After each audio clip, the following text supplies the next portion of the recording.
Hello दोस्तों, आज के इस वीडियो में हम SBI equity saving mutual fund के बारे में बात करने वाले हैं। तो अगर आपने भी इस म्यूचुअल फंड में इन्वेस्टमेंट किया हुआ है या इन फ्यूचर इस म्यूचुअल फंड में इन्वेस्टमेंट स्टार्ट करने के बारे में सोच रहे हो तो इस वीडियो को अंत तक जरूर देखिएगा। तो सबसे पहले हम इस म्यूचुअल फंड के फंड ऑब्जेक्टिव के बारे में जान लेते हैं। तो ये एक हाइब्रिड म्यूचुअल फंड है, यानी ये इन्वेस्टरों के पैसे को इक्विटी और डेब्ट दोनों में निवेश करता है। अब इक्विटी में निवेश करने के कारण ये म्यूचुअल फंड एफडी से तो आपको अच्छा रिटर्न्स लाकर देगा, पर साथ ही साथ ये इन्वेस्टरों के पैसे का कुछ अमाउंट डेब्ट में भी निवेश करेगा। यानी कि जब जब शेयर मार्केट में डाउनफॉल आएगा तब डेब्ट में निवेश करने के कारण ये म्यूचुअल फंड आपको डाउन साइड प्रोटेक्शन भी प्रोवाइड करेगा। तो जो इन्वेस्टर थोड़ा कम रिस्क लेके थोड़ा ज़्यादा रिटर्न्स कमाने की आशा रखते हैं, उस तरह के इन्वेस्टरों के लिए ये म्यूचुअल फंड अच्छा साबित होगा। इसने एक साल में अपने इन्वेस्टरों को 3.2% का रिटर्न्स, 3 साल में 11.4% का रिटर्न्स, 5 साल में 7.6% का रिटर्न्स और ऑल ओवर 8.1% का रिटर्न्स लाकर दिया हुआ है। इसने अपने कैटेगरी एवरेज को 3 साल में बीट किया हुआ है, पर इसने लॉन्ग टर्म में अपने कैटेगरी एवरेज को बीट नहीं किया हुआ है। तो अगर आप इस म्यूचुअल फंड में अपने इन्वेस्टमेंट को स्टार्ट करने के बारे में सोच रहे हो तो ज़रा ध्यान लगाकर और जांच पड़ताल करने के बाद ही इस म्यूचुअल फंड में निवेश कीजिएगा, क्योंकि मेरे हिसाब से जो म्यूचुअल फंड अपने कैटेगरी एवरेज के बेंचमार्क को बीट नहीं करता है उस म्यूचुअल फंड में मैं आपको निवेश करने की सलाह नहीं दूंगा। अब इस म्यूचुअल फंड की कुछ बेसिक डिटेल्स के बारे में जाने तो इसका एक्सपेंस रेशियो 0.64% है। अब जिसे नहीं पता कि एक्सपेंस रेशियो किसे कहते हैं, तो जो एसेट मैनेजमेंट कंपनियां होती है वो हमारे ही पैसे को मैनेज करने के लिए हम से कुछ फीस चार्ज करती है और उसी फीस को वो एक्सपेंस रेशियो के तौर पर हमें बताती है। तो जितना ज़्यादा एक्सपेंस रेशियो होगा उतना ही कम आपको प्रॉफिट होगा। तो जब कभी भी आप किसी भी म्यूचुअल फंड को चुने तब एक्सपेंस रेशियो के क्राइटेरिया को जरूर ध्यान रखें। इसका एग्जिट रेट 0.17% है। अगर आपने एक सर्टेन टाइम ऑफ पीरियड से पहले अपने निवेश किए पैसों को अगर निकाल लिया तो आपको 0.17% का रिटर्न 0.70% का चार्ज अपने निकाले हुए पैसे पर देना पड़ेगा।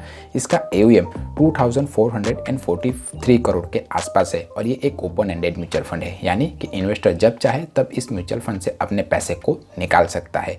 ये mutual fund benchmark Nifty equity saving price को फॉलो करता है और अगर आप इस म्यूचुअल फंड में अपने इन्वेस्टमेंट को स्टार्ट करना चाहते हो तो मिनिमम SIP 500 रुपीज़ और लंप सम अमाउंट 1000 से स्टार्ट कर सकते हो।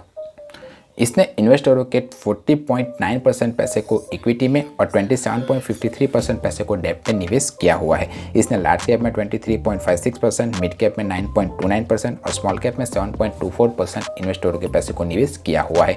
टॉप स्टॉक होल्डिंग कंपनियां देखें तो Adani port and special economic zone, ICICI bank, housing development corporation limited और मारुति सुजुकी जैसी अच्छी कंपनियों में इसने इन्वेस्टरों के पैसे को निवेश किया हुआ है। एलोकेशन बाय सेक्टर देखें तो इसने फाइनेंस, सर्विस, ऑटोमोबाइल और हेल्थकेयर सेक्टर में इन्वेस्टरों के पैसे को निवेश किया हुआ है।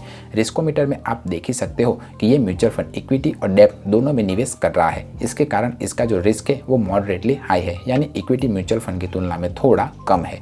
तो अगर आप थोड़ा कम रिस्क टेकिंग कैपेबिलिटी वाले पर्सन हो तो इस म्यूचुअल फंड में इन्वेस्टमेंट करने के बारे में सोच सकते हो। इसका स्टैंडर्ड डिविएशन 9.63 है, जो अपने कैटेगरी एवरेज से थोड़ा ज़्यादा है। अब जिसे नहीं पता कि स्टैंडर्ड डिविएशन किसे कहते हैं, तो स्टैंडर्ड डिविएशन एक रेंजिंग फैक्टर है। जितना कम स्टैंडर्ड डिविएशन होगा उतना ही अच्छा, वेल परफॉर्मिंग और कम वॉलेटाइल म्यूचुअल फंड माना जाएगा। तो जब कभी भी आप किसी भी म्यूचुअल फंड को चुने तब कम स्टैंडर्ड डेविएशन वाले म्यूचुअल फंड को चुनने की कोशिश करें।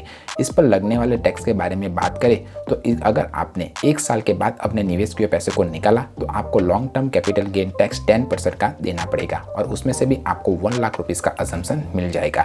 पर अगर आपने 1 साल के भीतर ही अपने निवेश किए पैसे को निकाल लिया तो आपको short term capital gain tax 15% का अपनी पूरी अमाउंट पर देना पड़ेगा।